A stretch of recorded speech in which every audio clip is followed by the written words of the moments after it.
Hey guys, it's Sarah, and today I'm going to be doing a book review. Hopefully this book review doesn't take too long, but I do have some thoughts to share. Got my notes there. The book that I'm going to be reviewing is one that I just finished yesterday, and that is Throne of Glass by Sarah J. Maas. The dog's chewing, stop. This book, I have a lot of thoughts on this book. Not all of them are positive, but I'm also not going to share all of my negative thoughts. Just a general overall why I didn't necessarily like it as much as I thought I was going to. So I don't want to go into like every single detail because I'll just take way too long. Also, I think when I was reading it, I was trying to pay attention to those little details, and I think a lot of the reason why I didn't like it was because I was reading too closely, if that makes any sense. So I'm just going to tell you guys my thoughts about this book. It's going to be spoiler free, so if you've read it, you'll know what I'm coming from or what I'm talking about, and if you haven't read it, hopefully I don't spoil anything too major. I imagine if you're clicking on this, you want to know more about the book and that and like my thoughts on the book, so that's kind of what I'm going to give to you. Let's get into this book. So if you guys don't know, which you probably do because I'm kind of late on this bandwagon, this book is about a female assassin, and it's a high fantasy novel. She is an assassin in this world where magic and magical creatures and people who practice magic and like study magic and all that kind of magical stuff was banned by the conquering king. She has been captured, and she'd been captured by the authorities for killing all these people. So she gets sent to this not camp, but this mine, which is it's a really harsh place to live, and it's like where they send all of their worst criminals in the empire, country, world thing. She gets sent there, and the prince comes to save her. No, he comes to take her back to the kingdom to compete to be the king's champion, which kind of means the king's assassin or the king's, I don't even know, champion. She has to defeat the other competitors who are also criminals, so all of them are criminals that are competing, and they're all supposed to be the best at what they do. So like the thieves are the best thieves, the poison studiers are the best poison studiers. That's kind of what it's about. I hope that made sense because it's hard to explain. Fantasy novels are always hard to explain, but this one especially, there's so many little things that it's hard to really explain. Let's get into my thoughts. Overall, I had some major problems that I saw with the story that I disliked, things that are kind of my bookish pet peeves, if you will.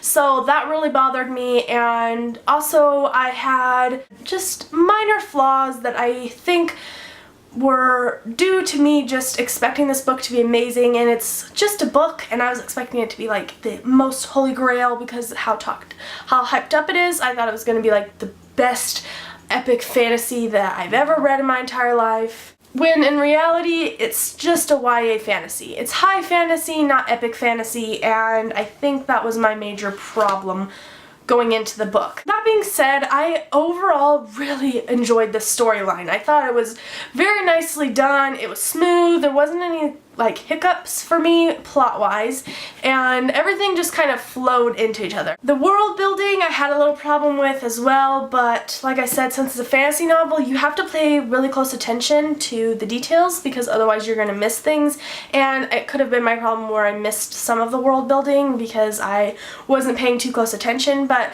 I had just minor flaws for me. Let me just put this down. Now we're getting into the hairy stuff. Let's talk about,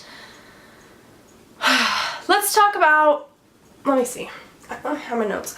Let me just check and see what I wrote down. Let's talk about some of my main problems. One of the main things that I didn't like was the writing style. It just threw me off. I guess I went into it thinking that this was going to be the best well-written book in the world, that the writing style was going to be awesome, and that, didn't really pan out. And I was expecting it to be like up there with the Mistborn trilogy and Game of Thrones and like these well-written like fantasy stories, even like Harry Potter. And this story was very lacking in that. I felt like a lot of the times the dialogue was very choppy, like she was just writing down the dialogue and not connecting them, if that makes any sense at all. It probably doesn't, but like it's hard for me to explain, but when a character is talking, I want them to interact with the people they're talking to. I don't want to just hear what they're saying. Does that make any sense? So her dialogue was just them talking back and forth, like they were having a conversation, but they weren't interacting. They were just talking. It's totally hard to explain. I also didn't like the overall YA feel to it. It had that definite, like, I'm gonna blur over the cussing and fornication, but at the same time I'm gonna detail all the fighting scenes and the guts and the gore and all of that. It is one of my biggest pet peeves, especially in a fantasy novel, because I feel like fantasy novels are supposed to be a little more looser when it comes to those types of things, because we all know fantasy. I'm just saying, I just think that it had a very strong YA, or it could have even been a middle grade book. I feel like it was definitely more towards the lower age level than what I was expecting. The characters themselves were in a young mindset. I felt like, I mean, like, let's be honest, what's up with all the blushing? Like, they were all blushing over stupid, silly things, and I just don't think that an assassin and a captain's guard and a prince are going to be blushing at some of the things that were being said. I don't know. Maybe I'm wrong, but it just really irritated me. I was just rolling my eyes a lot, and I hate doing that in books. Like I said, the world building was really hard for me to understand. I got the overall concept, but when it was like more of the main details, which could be solved in the next book, I haven't read it yet, so I don't know. For example, they explained the world and the king, but they didn't necessarily explain the religious system or the magic system. It was kind of just thrown in there, and it was just a little underdone. But that being said, I totally understand if it fixes that all in the second book, because I feel like it might. When you're first reading a fantasy novel, you need all of the world building as fast as possible, because otherwise you're going to start making things up in your head, and then as the story goes on, those things aren't true to what you've made up. That's kind of, my things weren't connecting. I was imagining things in my head that weren't really a part of the story, and so when it really came to be a part of the story, they didn't match up, and it really irritated me. I don't know. Also, I've said this before, and I will say it a million times, I loathe love triangles. I loathe them, I hate them so much, and I just hate them so much, and I just hate them so much. I always like the guy that the author is trying to seem as like the not so suitable bad boy, dark, the one that they usually end up with in the end. That's who I like, and in this book it was no different, and I was so annoyed, especially with the prince's character itself. I felt like he was very whiny. He just kept, woe is me, and woe is me, and I'm the prince, and I have to sit on court, and I have to do this and that. It's like, that is your job. That was where you were born to do. Get over it, do your job, live your life. I mean, it just annoys me when, you know, he's just, I just didn't connect very well with his character. Also, I just really wanted that one point of the triangle. I just really wanted the two characters that I wanted to, you know, I just want them together, and I have hope that in the next book that's gonna happen, because I've heard talk about it, so I'm hoping that happens. But it just was very annoying, and I just hated how nonchalant the two characters that I wanted together were about each other, because they really do love each other. I know it deep down, and they know it deep down, so I don't know why they're messing around. It just annoys me. Some things that I really enjoyed, I already mentioned that I really liked the main character, Selena. She was just really nice. I could sympathize with her, as well as cheer her on, as well as be her biggest fan and want her to succeed, and all of these things.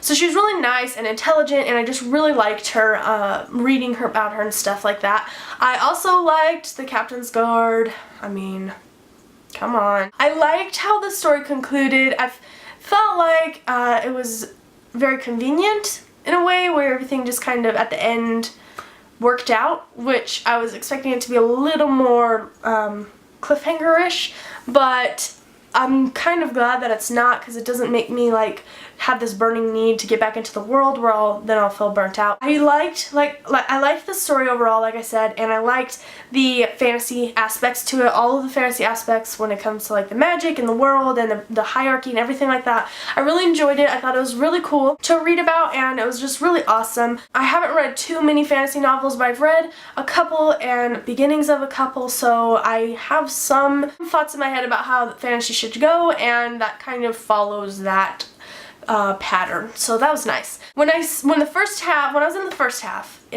it was really hard for me to get through. Not necessarily because I didn't like it, because I would read, like, I would force myself to read, so I was reading 50 pages at a time. I was like, okay, you're gonna read 50 pages, and then you can watch a Veronica Mars episode. Then you can read 50 more pages in an episode, like that, because I'm, you know, that I kind of had to force myself to read it.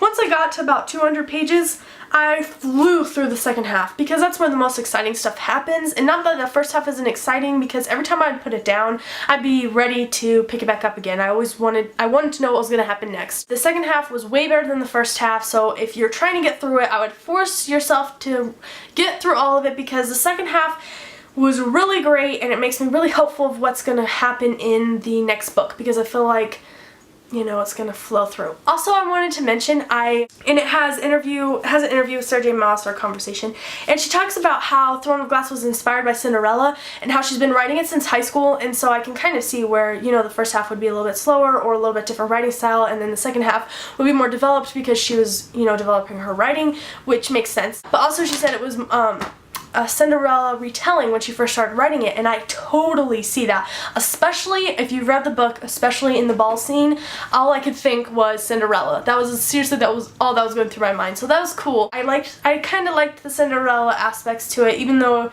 sometimes I'm like, this doesn't really mesh well with the being assassin, but at the same time, the time era, and if you've seen Three Musketeers, you know Milady, that's kind of who I picture Selena. Less deceptive, but kind of the same mindset, you know. She's gotta look pretty. Okay. Anyways, I ended up giving this book a 4 out of 5 stars. I couldn't give it lower just because I enjoyed it so much story-wise, and my pet peeves could be easily overlooked, especially now that I've let it develop, like, after I've read it for a day, and all I keep thinking about is all the good parts, which is really good, and I'm glad I'm focusing on that, because I really did enjoy the story, just had those little things that I didn't like, and I'm glad I could share them with you. I hope it didn't sound like I was complaining about the book or just like being negative. I try not to make it too negative, because it really was just a great story, and if you haven't picked it up, I recommend that you check it out. If fantasy's your thing, you'll probably really like it. If you're getting into fantasy, this is probably the best way to get into fantasy, because it's not totally overbearing and it's not totally like epic fantasy. It's just a nice fantasy novel that has a lot of classic fantasy elements, I would say. If you like it, if you like fantasy or you want to try out fantasy, I'd recommend you check it out. Don't think that it's epic fantasy. Don't ever say that. It's not epic, it's just high fantasy. So it just has the basic fantasy elements that would be in, you know, basic fantasy novels that you've heard of, like Game of Thrones and Mistborn and, you know, Lord of the Rings and those types of things. Aragon has those types of fantasy elements. So just as a little precaution there. Okay. 4 out of 5 stars. I enjoyed it.